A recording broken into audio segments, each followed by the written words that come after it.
In the United States, we're increasingly asking our development policy to do more, to bolster security, to support recovery, and to create economic opportunities and growth. But as these ambitions grow and more federal agencies get involved, it becomes a problem for the government. Here's President Obama at the recent State of the Union address. We live and do business in the information age. But the last major reorganization of the government happened in the age of black and white TV. There are 12 different agencies that deal with exports.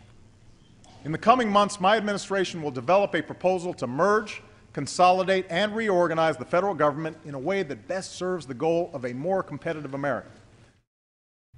If export promotion is fragmented and convoluted, take a look at development policy. Here is Lael Brainard's spaghetti bowl of multiple, confused, and conflicting authorities, objectives, and USAID agencies.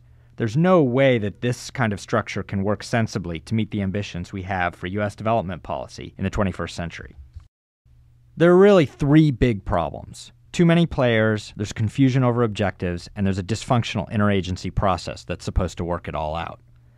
So what might be some steps to streamline development in the USG?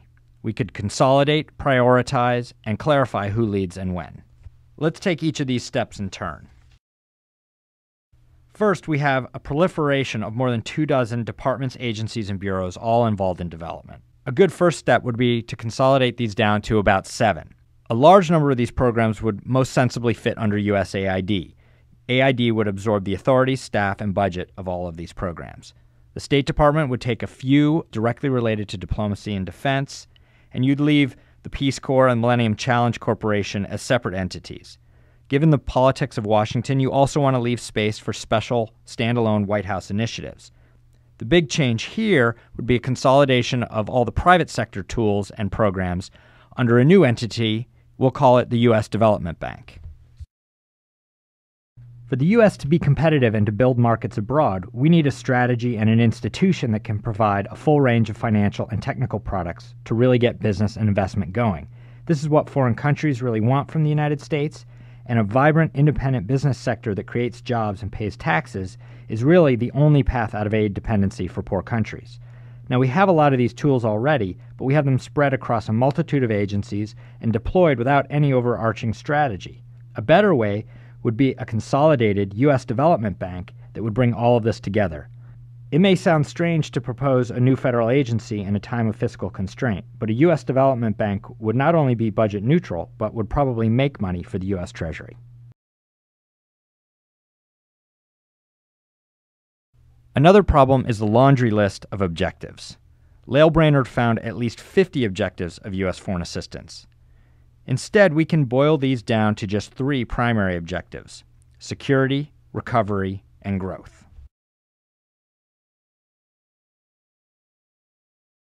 So how would all this work? Let's take our 7 consolidated development agencies and bring in our 3 primary development policy objectives.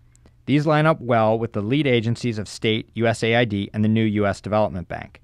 On top of the interagency pyramid sits the National Security Council, the President's staff. Now, the NSC can't run or implement policy. They have just 150 staff versus more than 19,000 in the State Department alone. But the NSC coordinates and directs the other agencies on behalf of the President.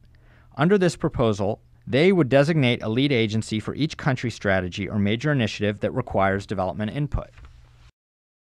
How would this work in practice? For example, in a country like Yemen, the NSC would designate that the primary objective is security, and the U.S. Department of State would be the lead, with the other agencies playing a supporting role. This kind of structure would also make sense for a counterterrorism initiative that wanted to incorporate development components. However, in cases where the USG is responding to a major crisis or dealing with extreme poverty, USAID should be the lead, with the other agencies playing a supporting role. For example, in countries like Haiti or Malawi, or initiatives like food security. And for initiatives to build African infrastructure, or in countries that are the next wave of emerging markets like Ghana, it would make the most sense to have the U.S. Development Bank, with all of its private sector tools, be in the lead, and the other agencies playing a supporting role. If we have grand hopes for U.S. development policy, we need a government structure and system that matches these ambitions and clearly manages the tensions and trade-offs inherent in a complex world.